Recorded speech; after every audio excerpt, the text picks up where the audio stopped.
Well, hello, welcome to another episode of Jim's Allotment Garden.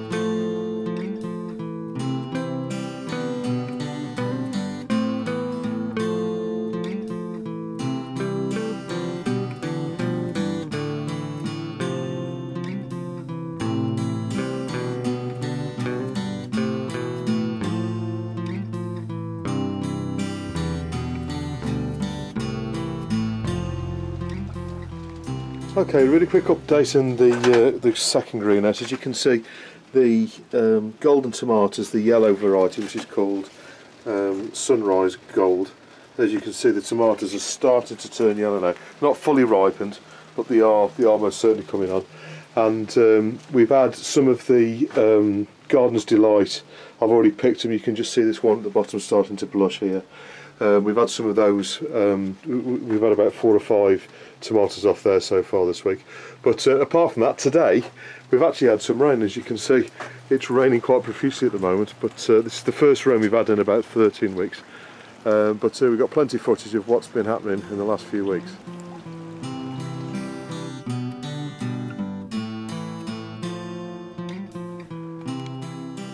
Okay, so just to quickly show you the grapevine. What I have done is I've taken quite a few bunches of grapes out, but there's still quite a few on here. I might even take a few more out actually.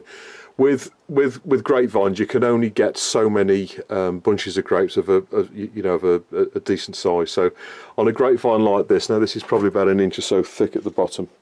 I don't know if you can see there, right at the bottom there, but it's about kind of 1 inch thick. This plant's been in here about 4 or 5 years. I'm likely to get probably sort of 8 good sized bunches of grapes, you know, kind of that big, you know, sort of coming off the vine. Any more than that and the grapes won't fully form and get large. So what I will be doing is going through and taking some of these bunches out. I think I need to take 2 or 3 of the bunches out. I think there's far too many in there, or you know, a few too many in there, so I'll need to take some out. The other thing at this time of year is obviously grapevines like the ground to be reasonably dry. But at this time of year, what you do need to do is give them a bit of water, particularly if the weather's been really dry as it's been here over the past 2 or 3 months. So what I will be doing now is, that now the grapes are starting to swell, I will be giving the plant a bit more water at the bottom of the root, obviously, which is outside, just down here. So I will be watering these sort of 2 or 3 times a week with a sort of watering can or so, just so that the grapes swell a bit better than they are at the moment. So that's what the grapes look like at the moment.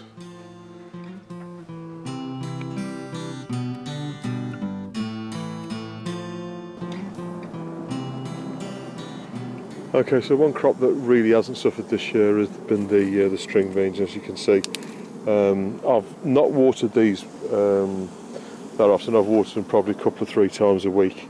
Give them a really good soak, because you're much better off watering something like this, you know, sort of really well a couple of times of the week, and then leaving it to go. But I've just been picking beans for about an hour or so, and there's still loads on. As you can see, they're all over the place. So I'll come up again tomorrow. I typically pick them at night when it's going quite cool, which is why the video might look a little bit dull to you. But in the last sort of 3/4 of an hour or so, I've picked basically a washing bowl full of beans. So as you can imagine, you know, that's going to take me a while to process as well. So basically what I'm going to do is cut them in half, top and tail them, obviously go any stalk off, and then cut them in half, and then I'll basically bag them up into sort of 1 pound or 1.5 pound bags, and then put them straight into the freezer. And then when I need them for a dinner, all I need to do then is take the bag out of the freezer, bob them in some boiling water, boil them up for about 10-15 minutes, and they'll make an excellent vegetable for Sunday dinners and that.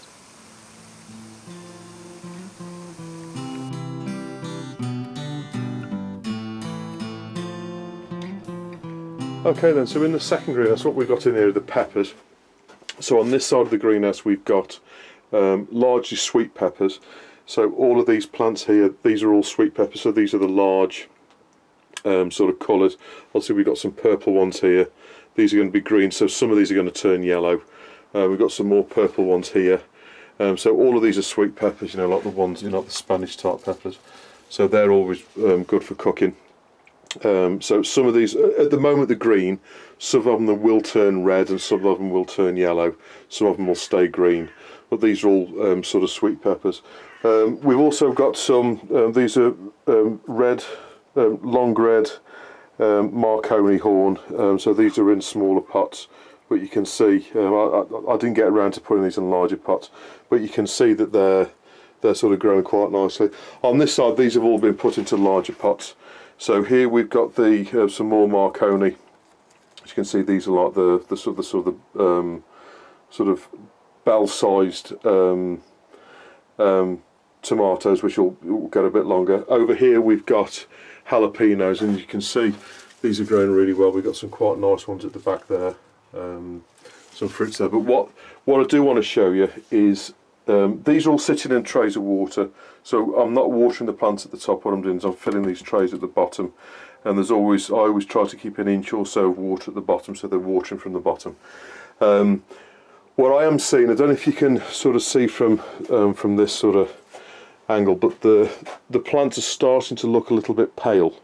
Now the leaves of the colour of the leaves was a lot deeper than this. Now what this is telling me is the plants are lacking something. Now they're all planted in compost, so that it's actually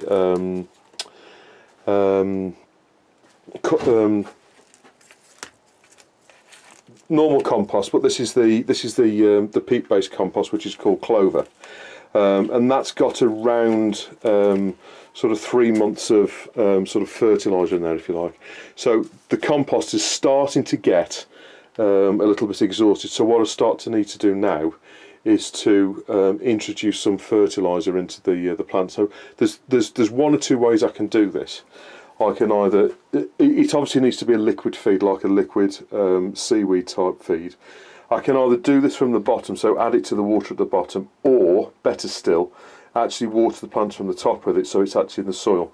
Now what I will do is mix up some plant fertilizer, and I will water the peppers from the top and allow the fertilizer in the water to go through the pot all the way to the bottom, and obviously it'll come out the bottom. So I'm not going to do it today because I've got lots of water in the bottom of these trays, so I'm going to wait for a day or so for the water to go right down in the trays, and then what I'll do is I'll water them all from the top with the fertiliser in the water, and then what that'll do is it'll go all the way through, come out to the bottom of the plant, and obviously there will be some fertiliser in the water at the bottom, but also I'll know that the compost in each of the pots will be full of fertile you know, material for the plants to go with. But the roots of the pepper plants that will need the fertiliser are obviously in the soil, as opposed to coming out the bottom of the pot to get the water. So I'll be watering this up. So I'll let these dry out a little bit over the next few weeks, and then what I'll do then is the next few days, and then what I'll do is I'll water the top of the plants with liquid fertiliser, and then that'll pep the plants up. And what I should see then is the leaves going a little bit darker, and also you know, the plant should then produce larger fruits and more fruit, so I'm likely to see them starting to flower again. So that's what the peppers look like at the moment. As I say, over this side we've mainly got sweet peppers. There's quite a variety. This is like a mix, so the purple one's a slightly different shape. This one's also a sweet pepper as well. As you can see, they're all different shapes and sizes and colours. We've got some of the long red Marconi plants at the front here, and also across the back here. Then we've also got Marconi here, and also Mohawk F1s here, and then we've got some jalapenos. But all the plants basically you can treat the same. But as you look at your plants, if you start to see that the leaves are starting to go a little bit pale like these are, that's a good sign that at this time of the year you need to give the plants a bit more goodness. You need to give them some fertiliser, and the best way to administer that, and the fastest way for the plants to absorb it, is to give the plants that in a liquid form.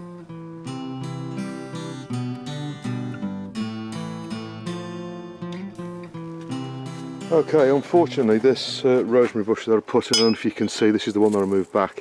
This is really not taken very well, and to be honest with you, rosemaries don't move very well at the best of times, and this plant had been in sort of 2 or 3, 4 years, so basically I think I cut too many roots off when I moved it, and it also wasn't the best time of year to move. So what I'm going to do is just take this plant out. I'll just pull that out so there's not, as you can see, the roots have sort of suffered with it being moved. And what I've done is I've just bought a fresh bush, fresh rosemary bush here. What I'm going to do is just tap that out like that. As you can see, that's all ready to go. Now that will transplant into there really well. I don't need to do any preparation on the ground. Rosemaries don't like the ground to be too sort of fertile, so what I'm going to do is just drop that in there like that, same level as it was before in the pot, like that. And what I will do for the first time, just give that a bit of a healing in, just to make sure the ground's nice and firm, and I'll give that a bit of water. So what I'm going to do is leave a bit of an indentation way around the plant like that, give that a bit of water just to settle it in. I won't water it again after that point in time, and then what I'll do is as soon as it's watered and the ground's you know, sort of taking the water, I'll just knock this off and level the ground off. So that's where it was planted in the pot. So the ground around it's about 1 inch or so deep, so I can just well some water around it, and then hopefully that rosemary plant will be away and will grow as big as the one in next to no time.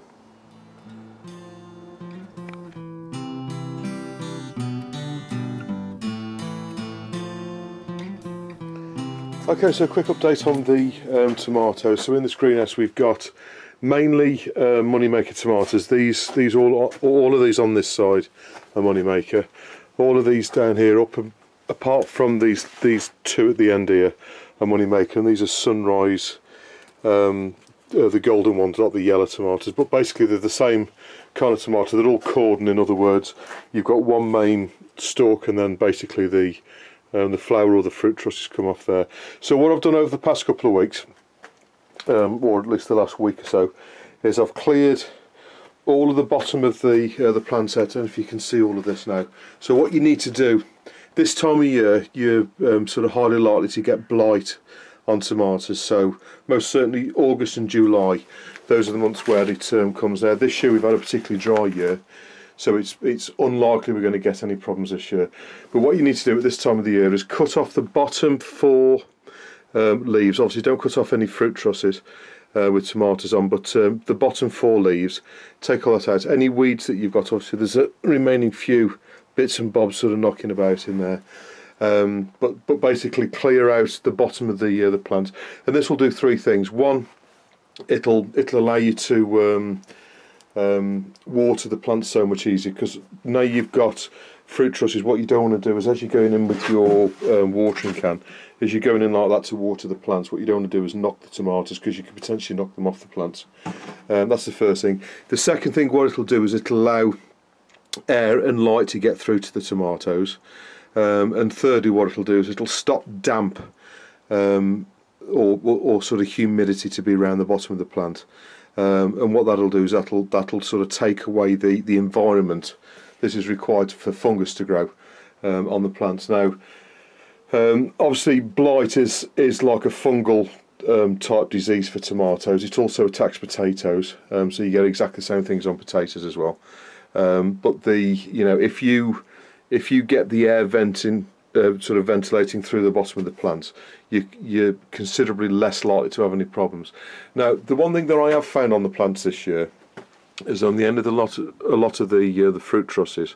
So you get a fruit truss like this, so you'll have like a leaf coming out, and then you'll get fruit trusses like this. What I've found at the end of the fruit truss, on quite a few plants, which is unusual, you typically get the odd one, but it's unusual to get lots of them, and this year I've got loads and loads of these.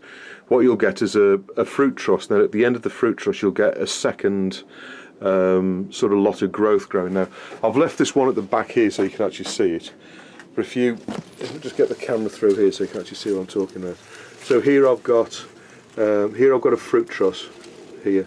Can you see? So I've got tomatoes growing here, and then right at the end of the fruit truss, what I've got is like a sort of branch with sort of leaves sort of coming off it. Now what you need to do is just get your secateurs. Don't try and break it off, but get your secateurs if the camera will actually focus. There we go. Right, so what you need to do is go in to the, so let's get this leaf out of the way so you can see what I'm doing. Go into the, so we've got the last tomato there. Just after the last tomato, what you want to do is snip it off. Sorry, there's a leaf in the way. You want to snip that off there, about an inch or so away from the last tomato.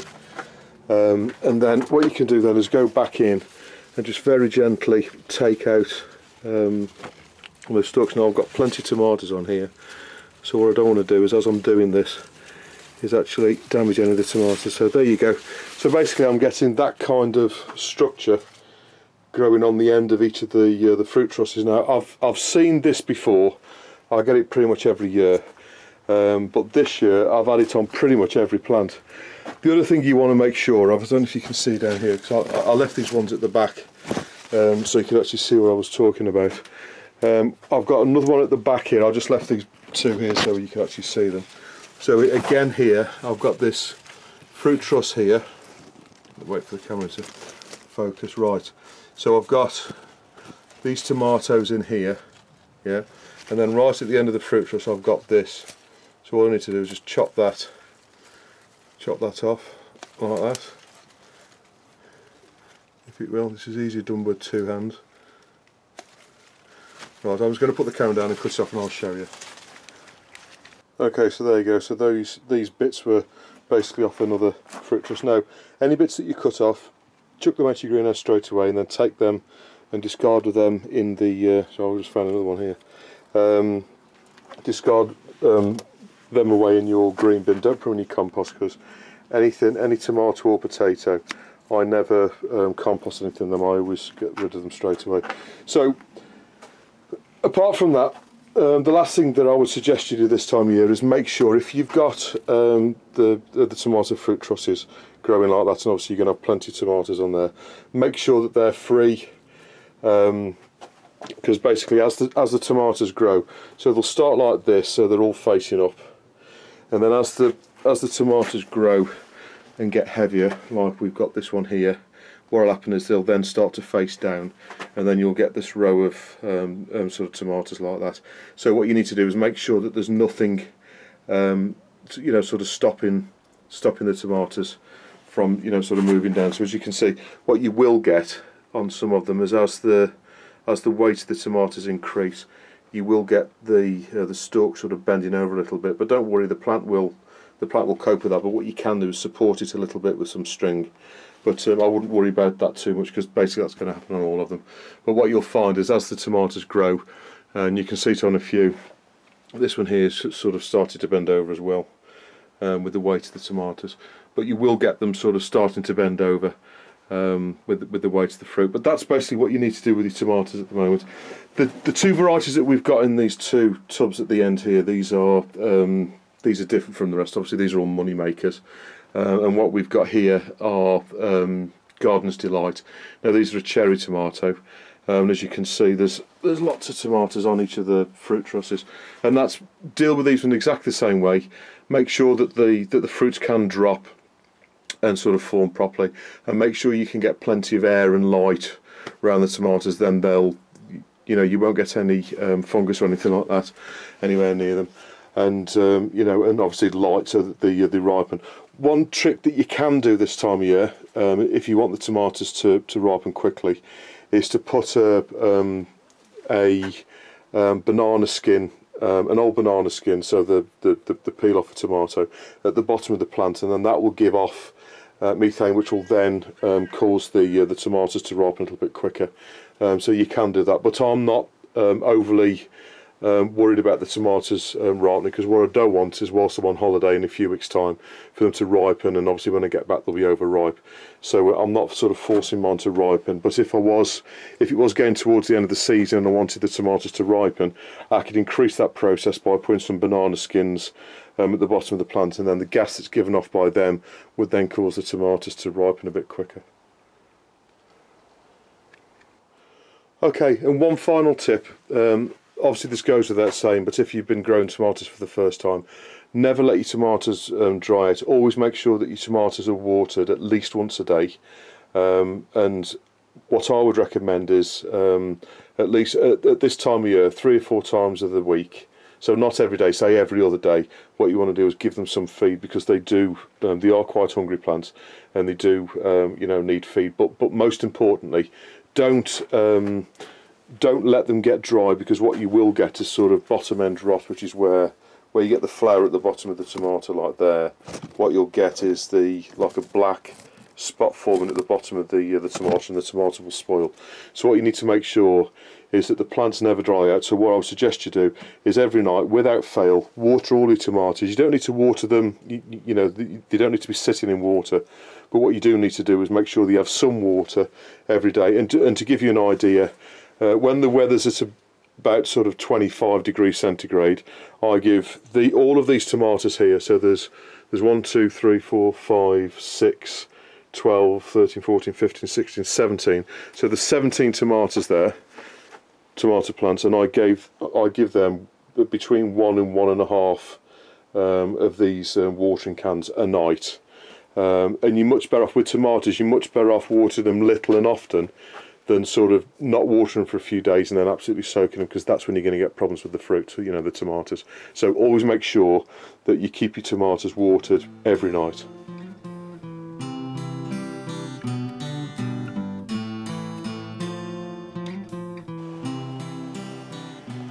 Okay, one problem that I have had this year, as you can see, is quite a bit of the spinach has been running to seed. There's not a lot you can do. This has been watered on a regular basis, which would sort of stop this from happening. Now this is actually spinach beet, which shouldn't do this so much. It's much better than normal spinach to do this. But all you need to do is there's nothing more you can do other than just get yourself a pair of secateurs and go right the way down to the bottom of the plant, as far down as you can get, and basically cut this stalk out. Now if you leave it in, all of these seeds that are on there will most certainly take all the energy out of the plant. So what you need to do is just go along like that, and take out all of the stems, you know, these sort of the long seed stems, and then that should sort of hold the plant back, and you should get a few more leaves off it. But as soon as the plant's kind of set one of these up, it's kind of destined to run to seed really, so there's not too much you can do. But what I do is I cut these off, and then I give these to the chickens. The chickens will love them, so they'll rattle through them and eat them away. But basically I just go along every week, or every 2 weeks or so, and cut out all of these long stems. There's nothing more you can do. It's not watering that's caused this, it's basically the hot temperature, because by rights this should happen next year with these plants.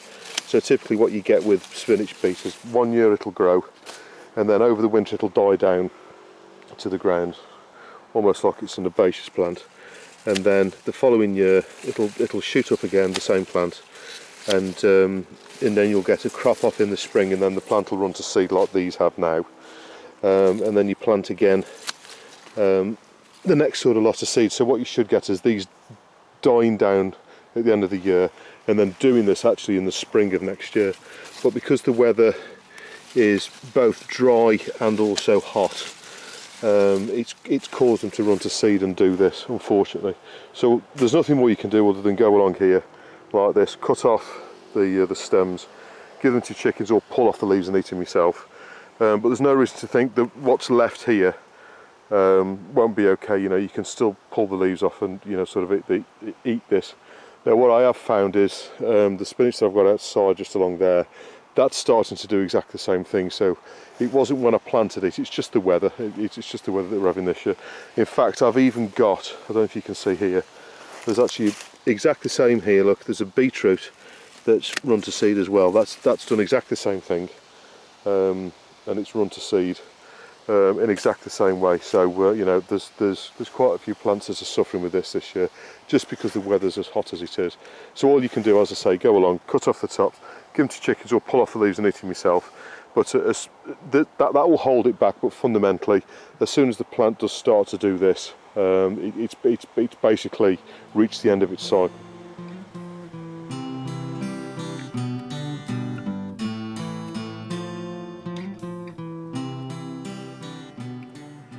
Okay, so in the same way as the peppers, as you can see, the cucumber plants have started to go slightly pale green, and this is again another good sign that the that the compost has started to basically exhaust, so we need to give them some feed. Now this stuff, Maxi Crop, is one of the seaweed products that you can get on the market at the moment. And all you need to do in a 10 litre tub like this, if you look at the directions at the back, basically what it says is to put 2 inner capfuls, in other words 2 of them, into 5 litres. So basically what we need is 4 of these. So all we need to do is put that in, and it does look very similar to the sort of concentrated comfrey tea that I make. It's slightly thicker, but it's a similar kind of smell and colour. And this is made from seaweed, obviously. Now this will give your plants a very sort of well balanced NPK, and it's good for any. It's the best organic fertilizer really for anything in the greenhouse, I'd say. And this is the best way to do it. So as soon as you put that in there, just get a stick. So that's fine, it's a reasonably small stick, and then just give that just a quick stir around. That'll do. What I'm going to do, obviously not apply this to the bottom of the plant, but what I'm going to do is water the top of the plant like that.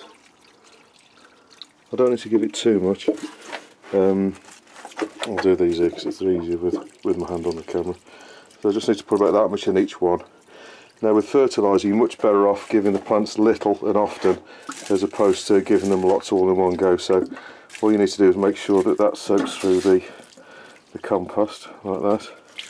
Obviously cucumbers don't like the roots at the top to be wet, because what you can get is end rot at the top of the seed. So you know, you don't sort of flood them with this stuff. I'll just do these last 2 here.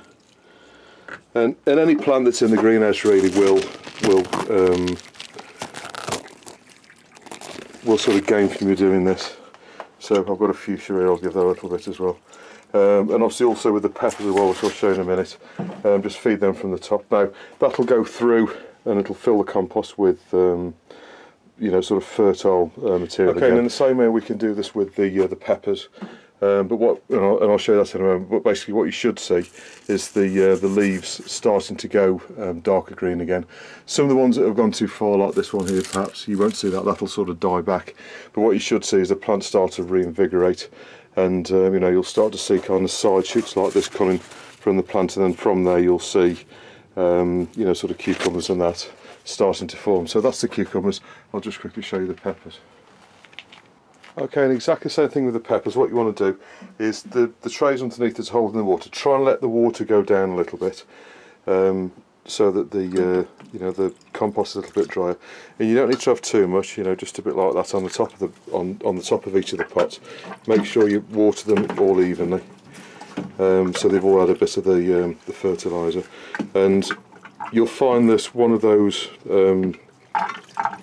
little bottles of seaweed fertiliser does go a long way, and as I say with fertiliser, do it sort of little and often, and then you'll get the best crops out of your plants.